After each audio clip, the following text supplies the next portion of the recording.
Ele era conhecido como o Estranho Chefão. Líder de uma família de criminosos genovesa de Nova York e uma das figuras mais influentes da máfia de seu tempo, Vincent Gigante fingiu insanidade por mais de 3 décadas para evitar a prisão, perambulando pelo bairro de Greenwich Village usando roupão e chinelos. Ele parava abruptamente, apontava para alguma coisa e começava a resmungar. Se tivesse certeza de que estava sendo gravado ou filmado pelo FBI, ele exagerava ainda mais, disse sua sobrinha, Rita Gigante, em uma entrevista ao jornal New York Post. Às vezes, ele perguntava aos parquímetros se eles se juntariam a ele em uma caminhada. Os agentes do FBI chegaram certa vez com uma intimação e encontram Gigante em pé e nu sob o chuveiro, segurando um guarda-chuva aberto. O que Gigante estava fazendo é conhecido em inglês como malingering, um termo que descreve o ato de simular sintomas de uma doença ou exagerar aqueles já existentes, com uma segunda intenção em mente. Isso inclui desde obter uma compensação financeira, moradia ou drogas a evitar ter de ir ao trabalho, cumprir dever militar ou responder a um processo na justiça. Isso não é uma novidade. Davi fingiu loucura na Bíblia para escapar da ira do rei Aquis. Ulisses adotou uma abordagem semelhante para tentar não ser convocado para a guerra, ainda que sem sucesso. Esta prática é comum no sistema prisional. Em um estudo realizado pela Universidade da Califórnia, nos Estados Unidos, com 879 participantes, em 17,5% dos casos em que o acusado foi considerado incapaz de ser julgado e, portanto, enviado para um hospital psiquiátrico em vez da prisão, foi depois identificado que os sintomas eram falsos. Na vida real, James Lindsay, acusado de assassinar Emma Thompson, de 15 anos, afirmou ter esquizofrenia paranoica, ao dizer aos médicos que o diabo havia dito a ele para matar uma mulher ruiva. O tribunal soube de seu fingimento por meio de uma carta enviada a um amigo enquanto ele aguardava julgamento. Tenho um plano inteligente para ir para o Hospital Carstairs e ser libertado depois de 8 anos. Se eu for para a prisão por assassinato, vou receber a prisão perpétua. Considerado culpado, Lindsay foi sentenciado à prisão perpétua. Sintomas simulados são frequentemente os mais difíceis de se avaliar. Não há exame de sangue ou exame cerebral para confirmar alucinações causadas por esquizofrenia, por exemplo.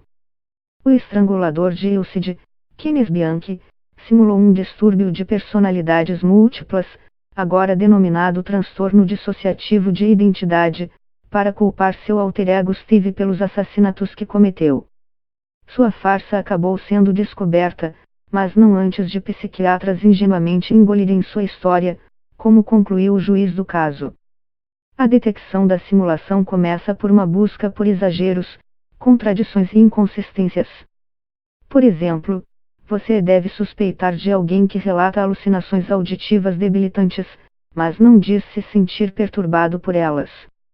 Cuidado com o ladrão de bancos que descreve a visão de um gigante vermelho que esmaga as paredes com notável compostura. Outro alerta é um suspeito que endossa sintomas improváveis, como responder sim à pergunta: você já acreditou que os automóveis são membros de uma religião organizada? Pessoas assim afirmam muitas vezes ter perdido o contato com a realidade. Mas suas alucinações podem parecer muito convenientes, como o homem acusado de tentativa de estupro que alegou que uma voz lhe dissera para cometer um abuso sexual. Na psicose genuína, as alucinações auditivas são geralmente intermitentes, mesmo que haja uma sensação de que elas estão sempre pairando no fundo da mente, e os pacientes podem às vezes resistir aos comandos se não estiverem em um estágio agudo da doença. Em contraste, os simuladores frequentemente relatam alucinações contínuas e dizem que são obrigados a seguir todas as instruções. Pessoas com alucinações genuínas tipicamente relatam que as vozes se repetem e podem identificá-las, são tanto masculinas quanto femininas, em 3/4 dos pacientes, falam a mesma língua que eles, em 98% dos casos, e se originam em suas próprias cabeças, em 88%. Por outro lado, uma representação atípica pode incluir vozes não identificáveis, de apenas um gênero, ou de um gênero que muda no meio da frase, de uma criança ou que soa como de um robô ou um animal. Essas características levantam suspeitas de simulação, mas não confirmam isso.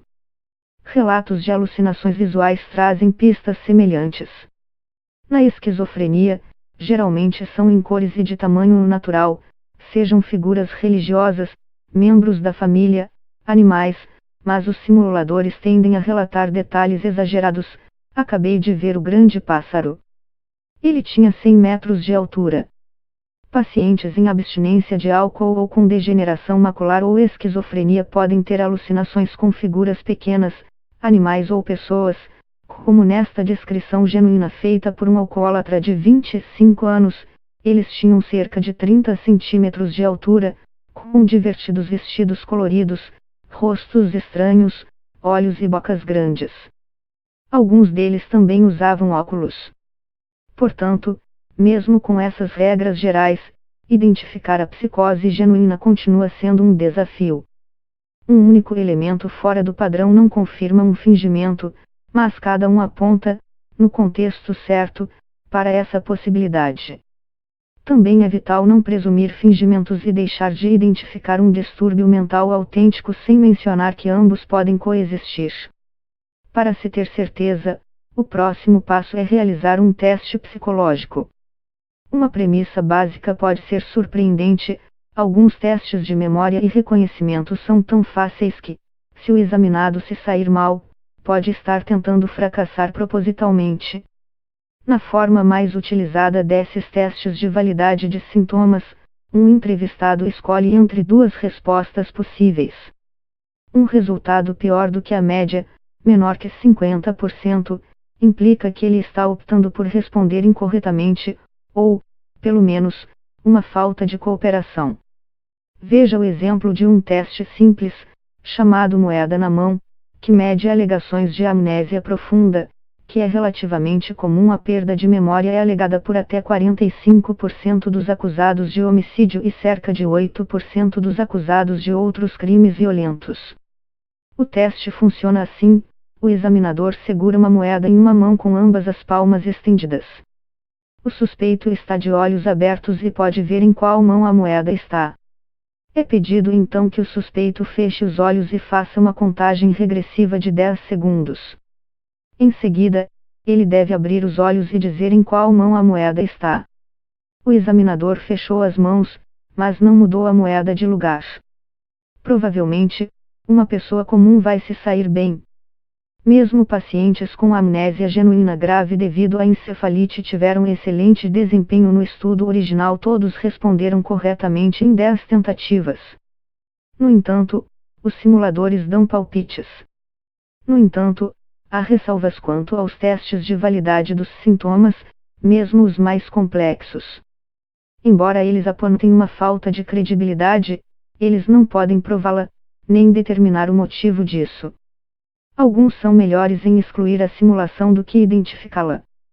E um estudo realizado pela Universidade Nova Southwestern, nos Estados Unidos, em processos judiciais envolvendo lesões cerebrais, revelou que 19% dos advogados mostram aos clientes como os testes psicológicos são usados para detectar fingimentos, embora muitos desses testes sejam relativamente à prova de pessoas treinadas para executá-los. Isso pode ter um efeito.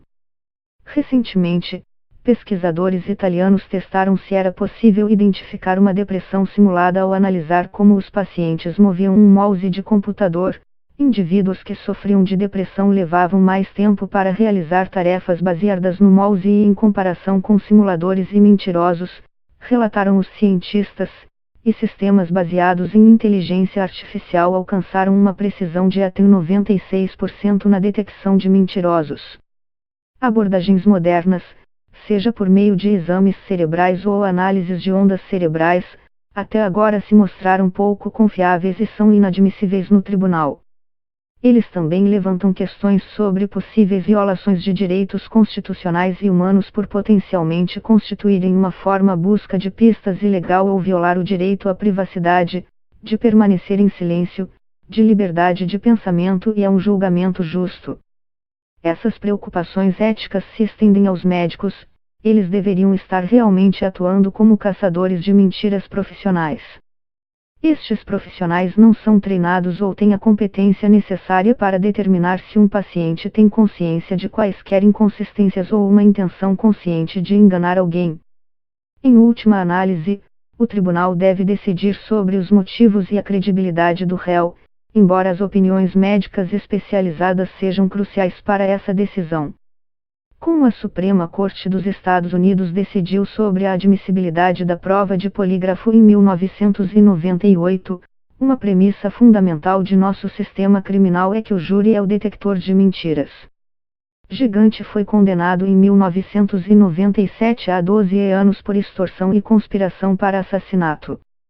Em 2003, ele admitiu que estava fingindo psicose quando informantes de várias organizações mafiosas lançaram dúvidas sobre sua condição e promotores apresentaram evidências de que ele falava lucidamente com seus visitantes na prisão e administrava dali os negócios da máfia de forma coerente, cuidadosa e inteligente. Os dias de simulação de Gigante acabaram. Mas ele enganou uma série de médicos ao longo dos anos, sendo internado 28 vezes em hospitais psiquiátricos, com diagnósticos de esquizofrenia e até mesmo demência derivada de danos cerebrais. O juiz concluiu: Gigante é uma sombra do seu antigo eu, um homem idoso que finalmente foi derrotado em seus anos finais após décadas de cruel tirania criminosa. Gigante morreu em 2005, aos 77 anos. Ele dificilmente foi o último criminoso a tentar escapar da prisão desta forma. Mas talvez poucos, no entanto, consigam evitar a justiça por tanto tempo quanto o estranho chefão.